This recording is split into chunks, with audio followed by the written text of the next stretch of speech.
सुबह के 7 बजे थे। राजधानी का यह इलाका हमेशा चहल पहल से भरा रहता था।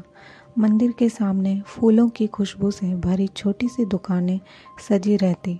लोग पूजा के लिए फूल मालाएं खरीदते, अगरबत्ती लेते और फिर अपने अपने काम पर निकल जाते। इसी भीड़ के बीच एक लड़की हर रोज़ सुबह सबसे पहले दुकान सजाती थी।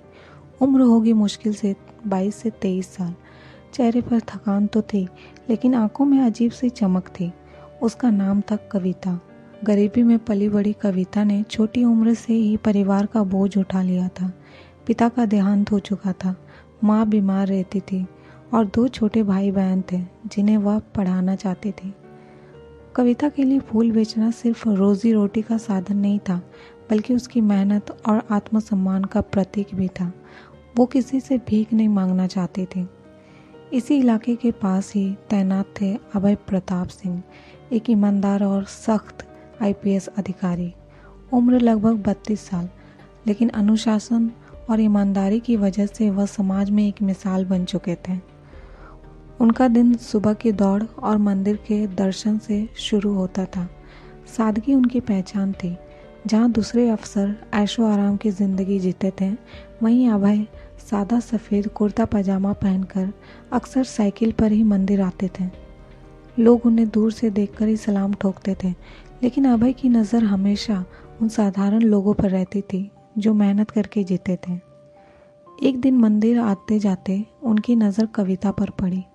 उसने सलीके से फूलों की मालाएं सजाई थी, ग्राहक से बड़ी विनम्रता से बात कर रही थी, लेकिन उसकी आवाज़ में आत्मसम्मान की मजबूती साफ झलक रही थी। एक बुजुर्ग औरत पैसे कम देकर फूल लेना चाहती थी। कविता ने मुस्कुराकर कहा, माँ जी, कम दाम मैं भी समझती हूँ, लेकिन मेरे घर भी छोटे बच्चे हैं। मेहनत का पूरा दाम दीजिए, तो ही ये फूल आपके काम आएंगे। अभय दूर से खड़े होकर यह सब सुन रहे थे। उन्हें हैरानी हुई कि इतनी कम उम्र की लड़की इस तरह अपनी मेहनत की कीमत समझती है। अगले कुछ दिनों में अभय रोज़ मंदिर जाते और कविता को काम करते हुए देखते। कभी वो फूल खरीद लेते, कभी सिर्फ मुस्कुरा देते।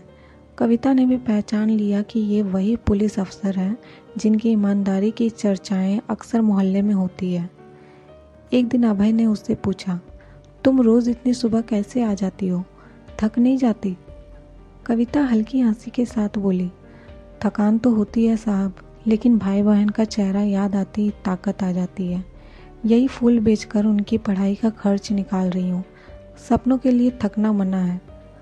अभय उसकी बात सुनकर कुछ देर चुप रहे। उन्हें लगा जैसे ये लड़की अपने छोटे से संसार में किसी योद्धा से कम नहीं है। दिन ब दिन अभय कविता की सादगी और संघर्ष से प्रभावित होते गए, लेकिन यह सिर्फ आकर्षण नहीं था, बल्कि भीतर से एक सम्मान था। वे कविता की बहादुरी और हिम्मत से बेहद प्रभावित थे।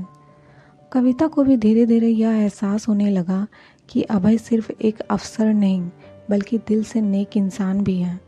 वो फूल खरीदते समय कभी मोल भाव नहीं करते, बल्कि अक्सर ज़्यादा पैसे देकर कहते, बाकी बच्चों की किताबों के लिए समझ लेना। कविता फिर भी उतना ही लेती जितना फूल का दाम होता। साहब, मदद चाहिए होती तो मैं हाथ फैलाती, मैं बस अपना हक चाहती हूँ। अभय उसकी यह बात सुनकर भीतर तक प्रभावित हो जाते।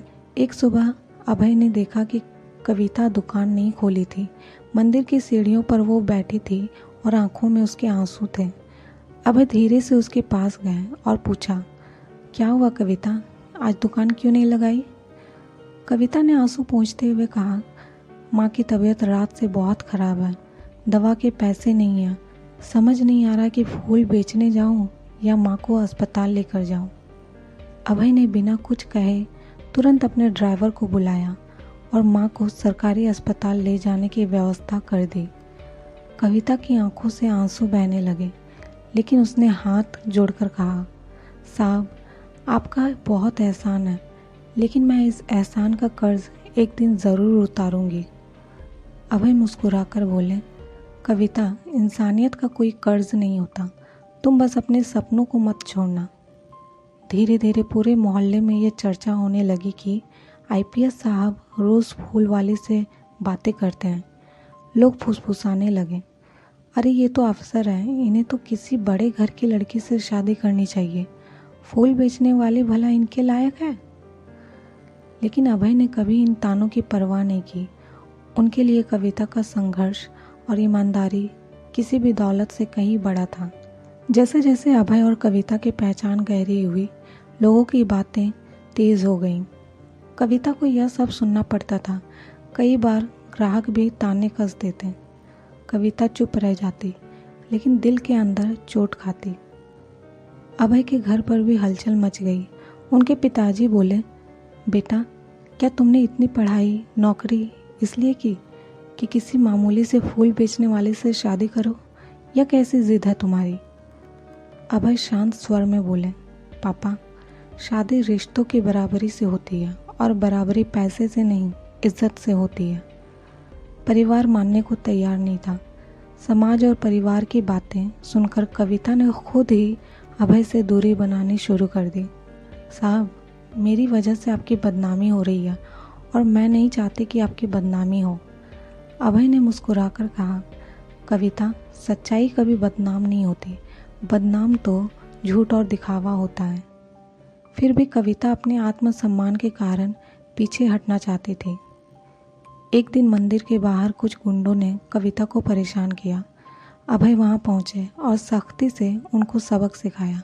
लेकिन सबसे बड़ी बात यह थी कि अभय ने पूरे मोहल्ले के सामने कहा, कविता पर कोई उंगली उठाएगा तो इसका जवाब मुझसे मिलेगा, क्योंकि यह सिर्फ फूल बेचने वाली नहीं है, बल्कि मेरे लिए इज्जत की मिसाल है। लोग दंग रह गए। अब साफ था कि अभय पीछे हटने वाले नहीं हैं। कविता समाज की बातों से डरकर बार बार पीछे हटती रही। साहब, आपके परिवार वाले कभी इस रिश्ते को स्वीकार नहीं करेंगे। मैं सिर्फ एक फूल बेचने वाली हूँ। अभय ने दृढ़ आवाज में कहा, कविता, तुम मेहनत करती हो। तुम्हारे संघर्ष ने मुझे सिखाया कि असली इज्जत कहाँ होती है, और यही कारण है कि मैं तुम्हें अपनी जीवन संगिनी बनाना चाहता हूँ। अभय ने अपने परिवार और समाज के सामने साफ साफ ऐलान कर दिया कि मैं उससे ही शादी करूँगा जिससे मेरा दिल और मेरा सम्मान जुड़ा है।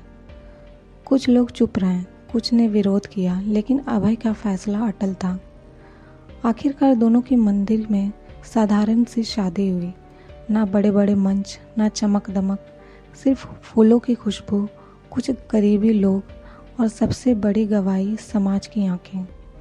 कविता सादा लाल साड़ी में बेहद खूबसूरत लग रही थी। आंखों में खुशी के आंसू थे। अभय ने उसका हाथ थामते हुए कहा, अब यह हाथ कभी अकेला नहीं पड़ेगा। अभय और कविता की शादी ने पूरे शहर में चर्चा पैदा कर दी। लोग धीरे धीरे समझने लगे कि पद, पैसा और दिखावा रिश्तों की नींव नहीं होते।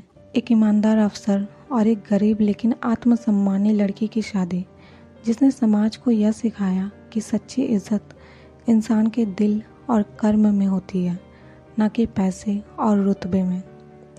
अगर आपको हमारी ये कहानी अच्छी लगी तो हमारे चैनल को ज़रूर सब्सक्राइब कर दीजिए, और वीडियो पसंद आए तो वीडियो को लाइक और कमेंट करना ना भूलें। Thank you.